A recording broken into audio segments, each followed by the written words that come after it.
என்ன பொண்ணு வீட்டுல இருந்து வந்திருந்தாங்களாமே? ஆமாண்ணே.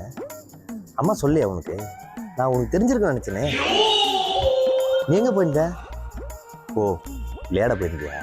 தெரியும், கொஞ்சம் வேலையா விளையாட தான் போயிருந்தேன். ஓ, மிஸ் பண்ணிட்டேன். ரசகுல்லா எடுத்து வந்தாங்க, சும்மா வாயில வச்சோடனே வலிக்குன்னு போச்சு தெரியுமா?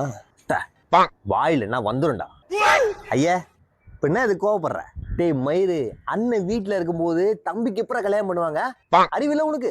பாரு, அதெல்லாம் அந்த காலம். இந்த காலத்துல உருட்டுறவன் தான் சப்பாத்தி சாப்பிடுவான். பொண்ணு பிரெக்னெண்டா இருக்கு, நான் என்ன பண்றது?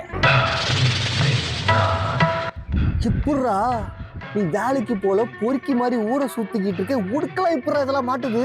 பல்ல இருக்குன்னா பகடா சாப்பிடுவான், எனக்கு இருக்கு நான் சாப்பிட்டேன். நான் வேலைக்கு போறேன்டா, இன்னி வரைக்கும் எனக்கு எவனும் பொண்ணு கொடுக்க மாட்டான்டா. டேய், நீ என்ன பண்ணுவோ தெரியாது. பெரியமா, அக்கா, சித்தி எல்லாருக்கும் ஃபோன் பண்ணி இந்த கல்யாணத்தை தள்ளி போடு, அண்ணனுக்கு கல்யாணம் ஆகாம தம்பி கல்யாணம் பண்ணிக்க மாதிரி ஒத்த காலம் நில்றா வைப்பாங்க வாயில. வா, இதுல வந்து ரசகுல்லா சாப்பிடு. ரசகுல்லாவா?